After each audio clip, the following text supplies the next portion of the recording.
Okay, so last time we derived the Planck law, which is the average energy per mode, and it looked like h bar omega over e to the h bar omega over kt minus 1.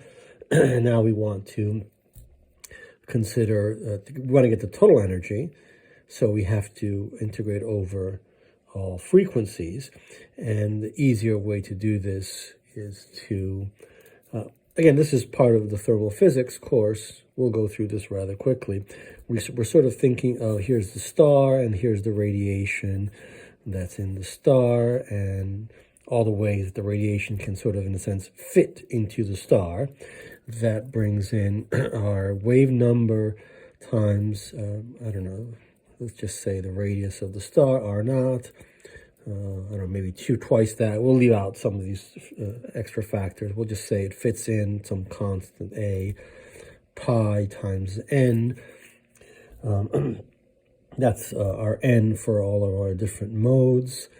And we want to consider all possible modes, all possible ways in which the radiation can fit into the star, if you will.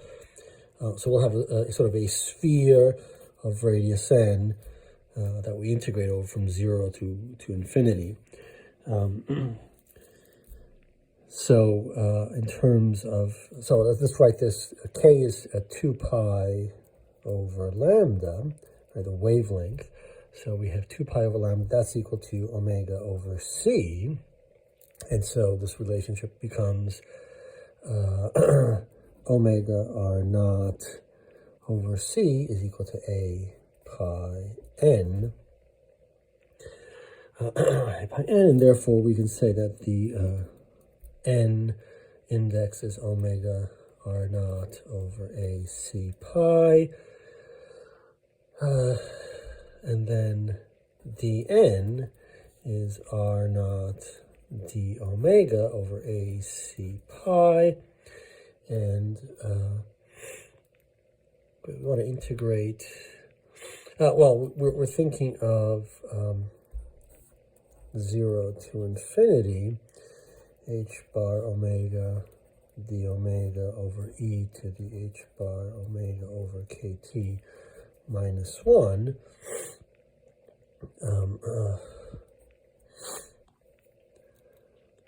This becomes, so d omega is a c pi dn r naught, and we're considering 4 pi n squared dn, right, the space, the sphere of all possible modes.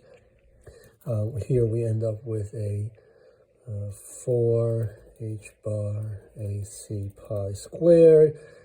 A is capturing all sorts of quantities that we're ignoring at this point, like the polarization. There are various factors of 2 there that come in. We're integrating 0 to infinity.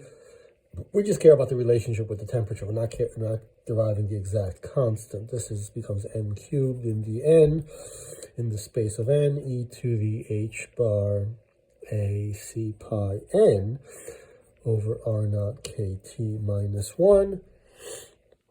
To do this integral, we change variable, and we have p equals h bar a c pi n over r naught kt. Therefore, n is equal to r naught kt over h bar a c pi p, and dn is equal to r naught kt dp over h bar a c pi. And so our integral becomes, let's get another sheet.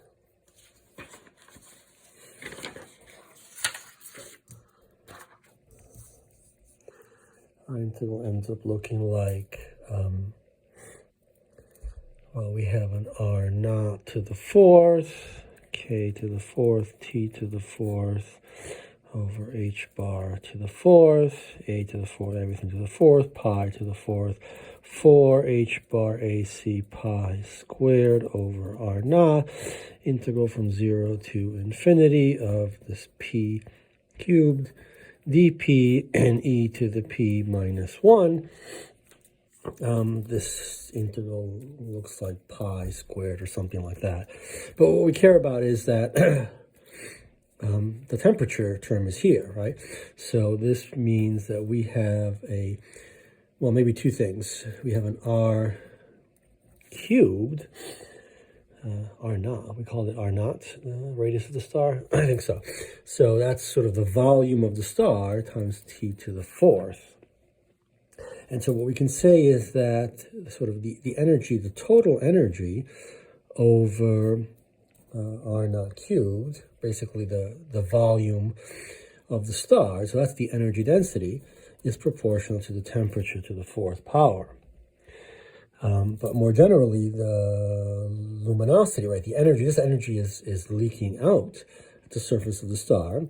So that energy per unit time, which is the luminosity, is also proportional to t to the fourth.